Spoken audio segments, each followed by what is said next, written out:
저는 가끔 운동 삼아서 수원 하성 근처를 이렇게 돌고는 하는데요. 여러분 혹시 이 그림을 보셨는지 모르겠습니다. 1796년에 이 정조대왕이 세웠고 1971년에 보수한 이 이름은 봉돈이라고 합니다. 지방의 급한 소식이나 적의 동태를 중앙에 알리던 통신시설이었습니다. 낮에는 연기로 신호를 보냈고 밤에는 불빛으로 신호를 보냈습니다. 이 봉돈에는 5개의 연기구멍이 있었는데 평소에는 하나가 늘 피어오르고 있었다고 해요. 그런데 위기가 발생하면 여기에다가 2, 3, 4, 5가지 연기를 피어오르는 것입니다. 그렇게 전쟁과 같은 위급한 상황에서 사람이 달려가는 것보다 더 빠르게 신호를 전달하는 것이 가능했던 것이 바로 봉돈, 봉화대의 역할이었던 것이죠.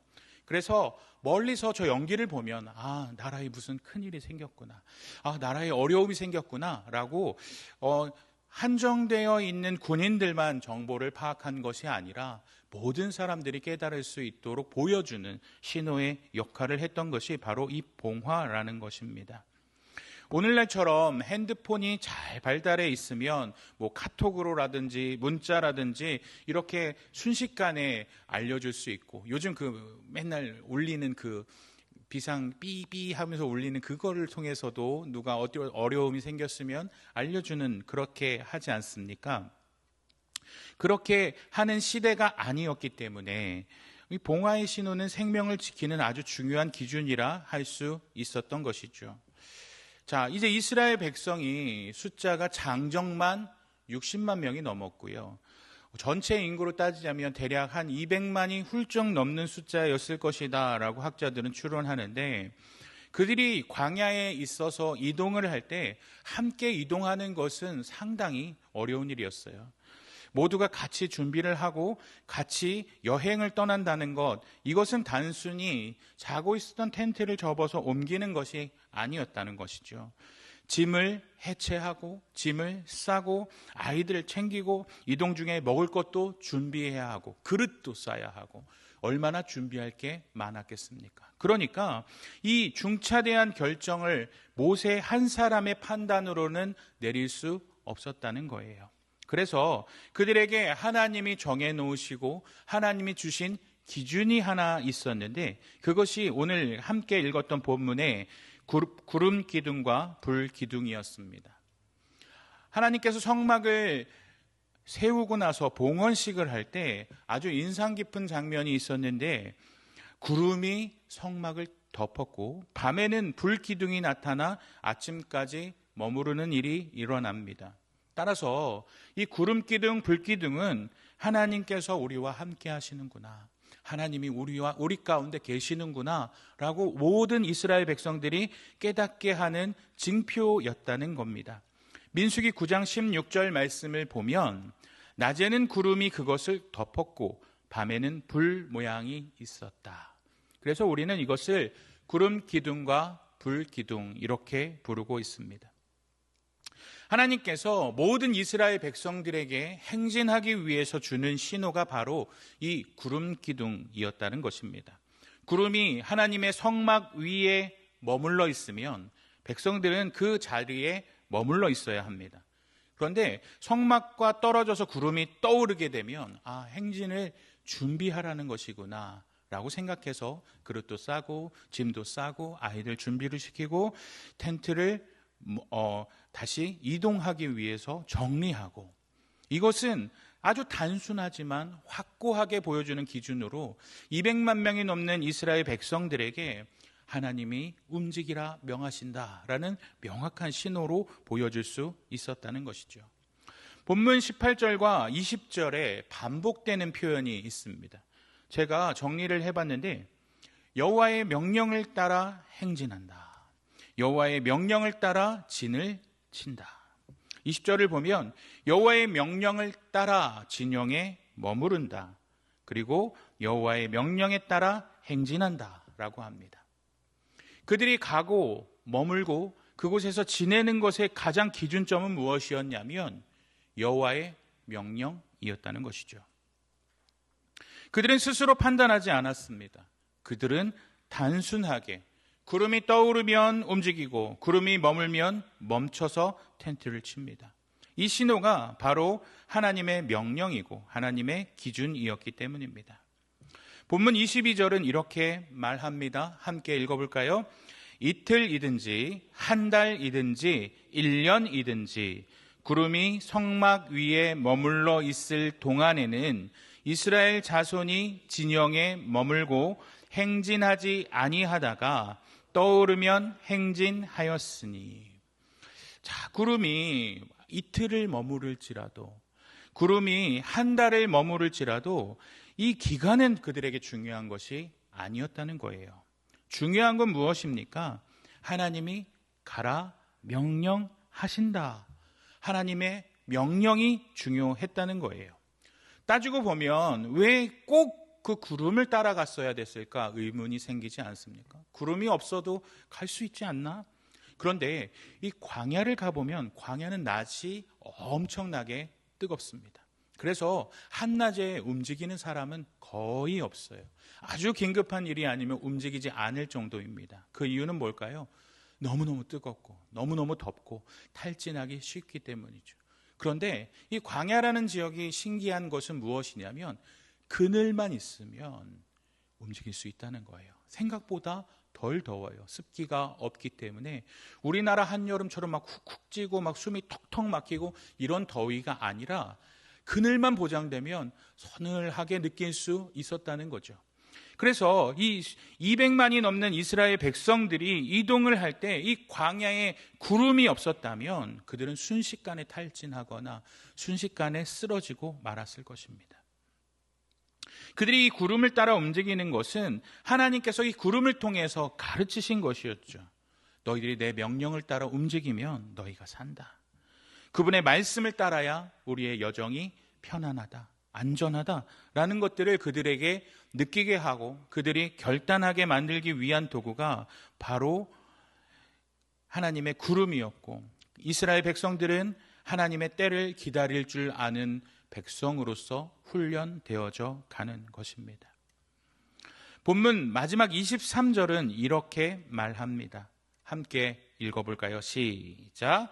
그들이 여호와의 명령을 따라 머물고 여호와의 명령을 따라 행진하였으며 여호와의 직임을 지켰더라. 아멘. 여기서 이 직임이라는 말은 히브리어 샤마르에서 나오는 말이었습니다. 무슨 뜻을 가지고 있냐면 지키다, 신중하다, 맡은 책임을 감당하다, 이런 뜻을 가지고 있어요. 그래서 그것을 적용해 보면 그들은 여호와의 명령을 따라 머물고 그들의 여호와의 명령을 따라 행진하였으며 여호와께서 말씀하신 것을 지키고 신중하게 그 역할을 감당했다라는 것입니다. 이스라엘 백성들은 이것을 단순히 지켜도 되고 내가 원치 않으면 안 지켜도 되는 그러한 것으로 여기지 않았다는 거예요. 모든 인생의 가장 중요한 결정 자체를 하나님의 말씀, 하나님의 명령에 두어서 성급하게 떠나지도 성급하게 머물지도 않는 것, 그것이 바로 하나님의 뜻을 따라 사는 삶입니다. 때로는 아니 이틀밖에 안 됐는데 이제 막 텐트 쳤는데 하나님 움직이라고요? 하나님 제가 좀 몸이 안 좋은데 이동하지 않으면 안 될까요? 이런 생각들이 왜 없겠습니까?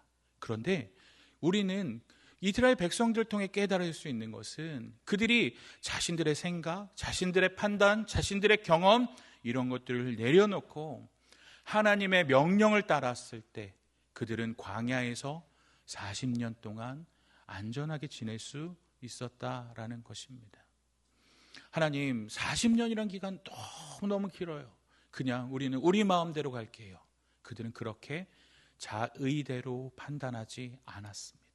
하나님이 말씀하시면 가고 하나님이 말씀하시면 멈춰 서는 것, 그것이 하나님의 백성으로서 하나님의 뜻을 따라 살아가는 삶이라 말씀하고 있는 것입니다. 시편 37편 23절과 24절 말씀에서 하나님은 이렇게 말씀하십니다. 우리 이 말씀 같이 한번 읽어볼까요? 시작.